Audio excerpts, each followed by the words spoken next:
আল জাজিরাতে doctor Shafiq সাক্ষাৎকার দিয়েছেন, তিনি কেন এত কুল ছিলেন, এটার কারণটা কি, এই বিষয়ে কথা বলবো। যে সাংবাদিক সাক্ষাৎকার নিয়েছে তার বিষয়ে কথা বলবো এবং ডাক্তার শফিকের কুল থাকার কারণ কি কি প্রশ্ন করেছে সেই বিষয় নিয়ে কথা বলবো। প্রথমেই বলি, সাধারণত আমরা দেখি কোনো রাজনৈতিক নেতা যদি কোনো বিশ্বখ্যাত বা গ্লোবাল জার্নালিস্টের সামনে বসেন, সাধারণত তিনি অস্থির হন, কারণ কোন দিক থেকে কোন প্রশ্ন করা হয় ঠিক নেই। কিন্তু ডাক্তার শফিক কেন এত সুস্থির শান্ত ছিলেন? উল্টা সাংবাদিককে অস্থিরতায় ভুগতে দেখা গেছে। একবার পা উঠান আর একবার নামান। সাংবাদিক তার প্রশ্নোত্তর পর্ব শেষ হওয়ার আগেই একবার হ্যান্ডশেক না করেই চলে যাচ্ছিলেন, আবার পরে হ্যান্ডশেক করেছেন। মানে তার চলে যাওয়ার জন্য তোড়জোড় ও অস্থিরতা শুরু হয়ে গিয়েছে। অথচ চলে যাওয়া মানে কিন্তু চলে যাওয়া না। সাক্ষাৎকার শেষে চা নাস্তার পর্ব থাকে, অন্তত জামায়াতের অফিসে হেভি লাঞ্চের অফার থাকে। তো চলে যাওয়া মানেই চলে যাওয়া না। তারপরও কেন তার মধ্যে এত অস্থিরতা ছিল? এটার এক নম্বর কারণ হলো, ভিডিওটি ছেড়ে যাবেন না, ভালো লাগবে। এক নম্বর কারণ হলো, জামায়াতের আমির জানে তাকে কি প্রশ্ন করা হবে। তাকে ৭১ নিয়ে একটা প্রশ্ন করা হবে, তাকে নারী নিয়ে প্রশ্ন করা হবে, তাকে শরিয়া আইন নিয়ে প্রশ্ন করা হবে। এই ব্যাপারগুলো তার একদম সুস্থির। তাকে সংখ্যালঘু নিয়ে প্রশ্ন করা হবে। আপনারা যারা সাক্ষাৎকার দেখেছেন তারা নিশ্চয়ই খুব স্পষ্টভাবে বুঝতে পারছেন আসলে কি এর বাইরে কোনো প্রশ্ন করা হয়েছিল জামায়াতের আমিরকে, ডাক্তার শফিককে? না, প্রশ্ন করা হয়নি। এই কারণে সে ডিসাইডেড, সুস্থির ছিল। ক্রিশ্চিয়ান আমানপুর যখন তুরস্কের প্রেসিডেন্ট এরদোয়ানের সাক্ষাৎকার নেয়, তখন দেখেছেন এরদোয়ান নিজেই অস্থির করে দেয় আমানপুরকে। আমানপুর কি সাংবাদিক জানেন? আমানপুরের ডিমান্ড, পপুলারিটি হলিউডের যে কোনো নায়ক নায়িকার চাইতে বেশি, যিনি নাকি $86 লাখ বেতন হোল্ড করেন ইয়ারলি। 86 লাখ মানে সর্বনিম্ন ধরেন 86 কোটি টাকা বছর। তার জন্য অ্যাসাইন থাকে কয়েকটা হেলিকপ্টার, কয়েকটা বড় শহরে ফ্ল্যাট, যেখানে যায় সে সেখানে যাতে রেস্ট নিতে পারে। যাই হোক, সে কিন্তু ইরানিয়ান বংশোদ্ভূত। মেহেদী হাসান দুর্দান্ত এক সাংবাদিক। যাই হোক, এই যে সুস্থির থেকে সাংবাদিককে অস্থির করে দেওয়া, এটা আমি খুব কমই দেখেছি। শ্রীনিবেশন জৈনের ব্যাপারে, এই সাংবাদিকের ব্যাপারে একটু বলে রাখি। এই সাংবাদিক যদিও আমাদের সামনে প্রেস করছে সাংবাদিক হিসাবে, সে কিন্তু সাংবাদিক না। সে হলো একজন সামরিক বাহিনী থেকে রিটায়ার্ড করা বিচ্যুত হওয়া লোক, এটা আমরা জানি। কিন্তু তিনি তার বায়োডাটাতে এই জিনিসটি উল্লেখ করেন না, নাম্বার 1। দ্বিতীয়ত হলো, যারা পেশাদার সাংবাদিকতায় ঢোকে তারা সাধারণত 19, 20, 21, 22, সর্বোচ্চ 23, 24 পরে মধ্যেই ঢুকে যায়।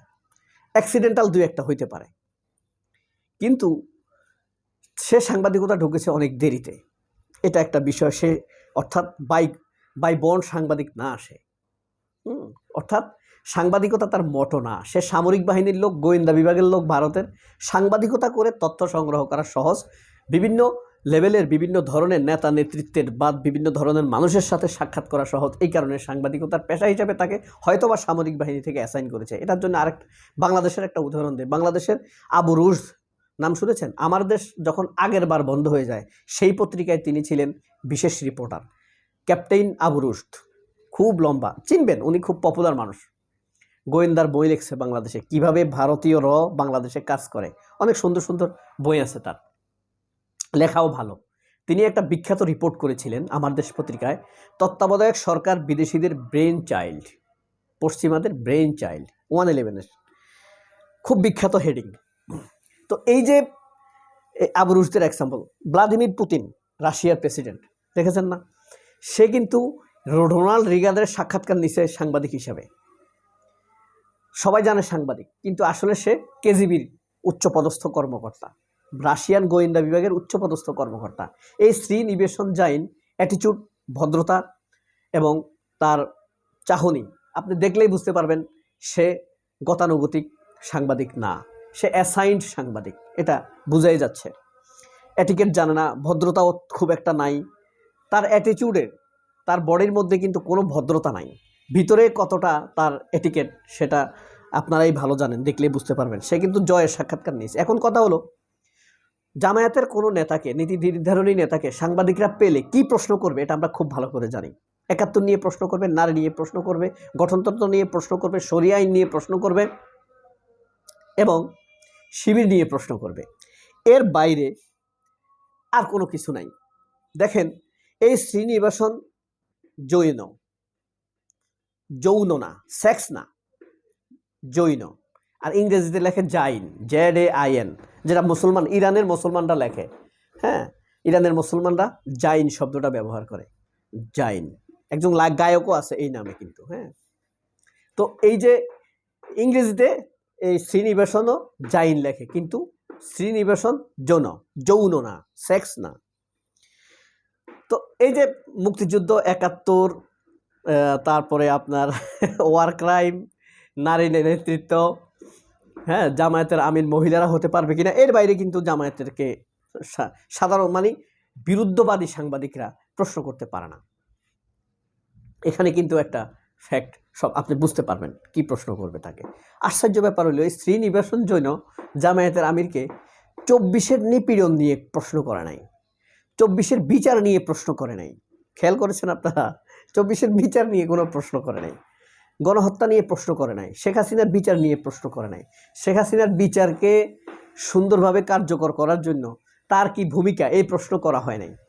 সে ওই যে নারী নির্যাতন, ৭১, নারী নেতৃত্ব, জামায়াতের নারীরা আসতেছে না কেন, নারীকে নমিনেশন দেয় নাই কেন, এসব নিয়ে প্রশ্ন করছে। কিন্তু দেখেন, আওয়ামী লীগের রাজনীতি নিয়ে সে প্রশ্ন করে নাই। বাংলাদেশের সাংবাদিক হলে করতো, কারণ তার কি তথ্য পাওয়ার দরকার ছিল। সর্বশেষ সে সেই প্রশ্নটা করছে, সেটা কি? সেটা হলো ভারতের সাথে সম্পর্ক কি হবে। আমির বলছে যে, জামায়াতের নেতা বলছে যে স্বাভাবিক, ডিসকাস, সব কিছু আলোচনার ভিত্তিতে হবে। খুব সুন্দর কথা লাগছে। আমাকে একবার ইন্টারভিউতে গেছিলাম, আমি একটু বেতন বেশি, স্যালারিটা বেশি ডিমান্ড করছি কোনো এক ইন্টারভিউতে। ডিমান্ড করার বলছে ভাই কমাবেন না, এটাই রাখবেন, এটাই চান, আর কি ডিসকাস করার সুযোগ নাই? আমি বলছি, যুদ্ধ যখন শুরু হয়, দুই পক্ষ যুদ্ধ শুরু করার পরেও যুদ্ধ থামানোর জন্য আলোচনা করে, আর বেতনের জন্য তো অবশ্যই আলোচনা হতে পারে, কিছুটা কমানো যেতেই পারে আলোচনার ভিত্তিতে। আর তাছাড়া আপনারা হইলেন মালিক, আমি যতই কিছু হই না কেন, আমি তো হইলাম আই এম স্টাফ, এমপ্লয়। তো তারা হেসে দিছে। তো যাই হোক, তাহলে আমাদের আমির বলছে যে আলোচনার মাধ্যমে সব কিছুর সমাধান হবে। কিন্তু সবচাইতে আশ্চর্য হলো, সে যে পালাইতে চাইল সাংবাদিক তড়িঘড়ি তার ভিতরে বসার পর, হ্যাঁ, থ্যাংক ইউ দেওয়ার তার আর কোনো হয় নাই। তবে এই সাক্ষাৎকারটাকে জামায়াতের আমিরের তাদের সংগঠনের দিক থেকে আমি খুব বুদ্ধিমত্তার কথা বলবো না, কারণ এটা দরকার ছিল যে সাংবাদিক আসবে স্মার্ট সাংবাদিক, তাই না, প্রফেশনাল সাংবাদিক। এ তো প্রফেশনাল সাংবাদিক না। মনে রাখবেন, হইলো এসআই সাংবাদিক। যাই দেখেন, আল জাজিরা একে স্যালারি দেয় না। আল জাজিরার সাথে ভারত সরকারের চুক্তি হয়েছে যে তোমাদের এখানে কিছুদিনের জন্য একে অ্যাসাইন করো, আমরা কিছু তথ্য উদ্ঘাটন করব, আল জাজিরার সাংবাদিক হিসেবে একে আমরা বিভিন্ন জায়গায় পাঠাবো, স্যালারি আমরা দিব। এরকম হয়। আমার এই কথাতে আবার সন্দেহ পোষণ করবেন না। এটা ছোটোখাটো মিডিয়াতে হয় না, এটা হয় বড় মিডিয়াতে। বুঝতে পারছেন? হ্যাঁ, যেমন আমার দেশে হইতে পারে। আমার দেশকে এসে এরকম কোনো এক লোক বলবে যে একে সাংবাদিক হিসেবে নিয়োগ দাও, তোমার স্যালারি নিয়ে ভাবতে হবে না, আমরা তার স্যালারি দেখব। তো আমাদের অ্যাসাইনে কাজ করবে। প্রথম আলোতে হতে পারে, হ্যাঁ, CNN হইতে পারে, আল জাজিরাতে হতে পারে, ঠিক আছে। যদিও এই হেডম এদের নাই, আরবদের নাই, কিন্তু আল জাজিরাতে হইতে পারে। আমেরিকা এসে বলবে যে আমাদের একটা লোককে অ্যাসাইন করো তোমাদের এখানে, আমরা একে বিভিন্ন লোকের সাক্ষাৎকার নিব, তুমি স্যালারি আমরা ভাববো। এটা কিন্তু খুব বড় বড় মিডিয়া হাউসের ভিতরের খেলা। যেমন যমুনা টিভিতে, বাংলাদেশে তো আর চ্যানেল কয়টা, 36টা। চীনে 4000 চ্যানেল আছে, 4000। ভারতে 440টা চ্যানেল আছে, ঠিক আছে। চীনে 4442টা চ্যানেল আছে, 2024 সাল পর্যন্ত দেখায় হিসাব অনুযায়ী। টেলিভিশন চ্যানেল কিন্তু, তবে তাদের বিষয়ভিত্তিক, শিক্ষার জন্য আছে আলাদা আলাদা, এরকম অনেক চ্যানেল আছে। 140 কোটি মানুষ না। তো এই যে যমুনা টিভিতে ধরেন ভারত বলল যে তোমরা একটু নিকোলকে নিয়োগ দাও, আব্দুল তুষারকে কয়েকটা শো করাও, আমরা বেতন দিব। আব্দুল তুষার কিন্তু এখন এরকম করতেছে। এটা হলেও হয়তো সেই এরকম একজন লোক, হয়তো নিকোলি এরকম একজন লোক, হয়তো মাহফুজ মিশু এরকম একজন লোক যমুনা টিভির, ঠিক আছে? ফাহিম এমন একজন লোক হইতে পারে যমুনা টিভির সিইও। তো সবচাইতে যেটা আমার কাছে পিকুলিয়ার লাগছে, জামায়াতের আমির যখন নারী নিয়ে বলছে, সে বলছে যে নারী আমির হওয়া সম্ভব না, শেষ কথা। এত কথার দরকার আছে? ডাইরেক্ট বলে দিছে। হ্যাঁ, এখন আপনারা অনেকে বলবেন এখানে কৌশল খাটায় না কেন। এই কথাটা করে বলে সাংবাদিকের চেহারা খারাপ করে দিচ্ছে, ঠিক আছে? এখন ধরেন বিএনপি বলল হ্যাঁ নারী নেতৃত্ব আমরা তো প্রমোট করি, এসে তোগো দলের একটা নারীরে তো চেয়ারপারসন বানা, এখন আমরা দেখি। ওয়ার্কার্স পার্টিতে কোনো মেয়ে সভাপতি হয়েছে এখন পর্যন্ত? বাসদে হয়েছে, জাসদে হয়েছে?